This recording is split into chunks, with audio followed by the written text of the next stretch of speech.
Сәлеметсіздер ме? Бүгін сіздерге подорожник шөбі жайлы айтамын. Подорожник шөбі негізі ірің, асқазан іріңі, соларға асқазанда эрозия пайда болады ғой. Негізі о эрозия жарасы іріңнен, кішкентай іріңнен пайда болады. Сөйтіп ол жараға айналады. Мен бұны көбінесе подорожник жапырағына, сосын мынау гүлдеріні мен балдар жөтелген кезде, даже өзіміз үлкендер жөтелеміз ғой, соған мен істетемін. Огородта подорожник өсіп шықса деген қуанам ғой, тимеңдер, оны жылмаңдар деп. Дәл осындай кезде керек болады деп. Кейін ана қолға жаралар шығады, сол жара шыққан кезде де кәдімгі ыстық суға салып үстіне бүйтіп қойып қойсаңыздар, саған ырыңды деген бір пәсте алады. Жапырағының өзі. Қараңыздар, мен жапырағына гүлдерін салдым. Сосын бұның үстіне 1 литрдей су құямыз. Мен 2 бауын жұлып алдым, қараған болсаңыздар. Егер сіздерде бір бала жөтеліп жатқан болса, бір 2 жапырағының өзі сіздерге жеткілікті болады. Біздерде семьяда 10 адамбыз, отбасымызда 10 адам болғаннан кейін, біреуіміз тұмауратсақ, барлығымыз боламыз ғой. Сол тұмаудың арты жөтелге ілеседі.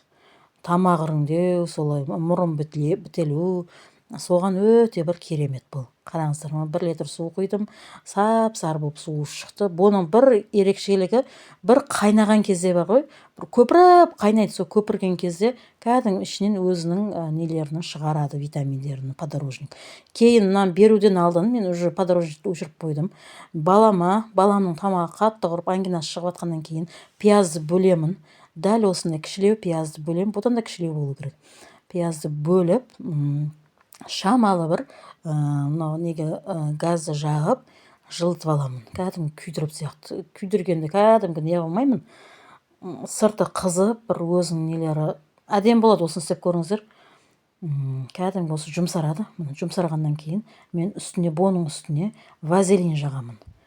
Баламның ангинасы бар шықса жаман болады. Соған мен постоянно осыны істетемін. Бірінші осыны істетіп аламын. Мен өзім ауырсам да дәл осылай істеймін. Ангина 2 жақта болады ғой. Сол ангинаға дәл осылаймын. Вазелинді жағып қойып жатырмын. Вазелин пиязға сіңеді. Қараңыздар, ыстық болып. Мына тамаққа да ыстық болып тұрады. Осы балам, кішкентай балам ауырып жатыр еді. Жақсылап тұрып орамалды байлаймын. Осылай байлаймын.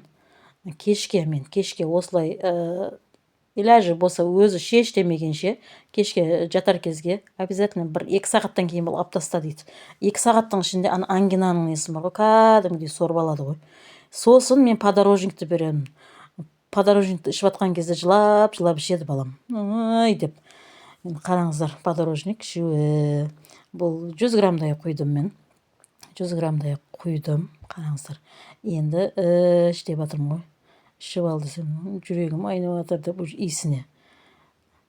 Жаным балам. Жылдай қылып беріп жатырмын, жылдай қылып. Іш деп.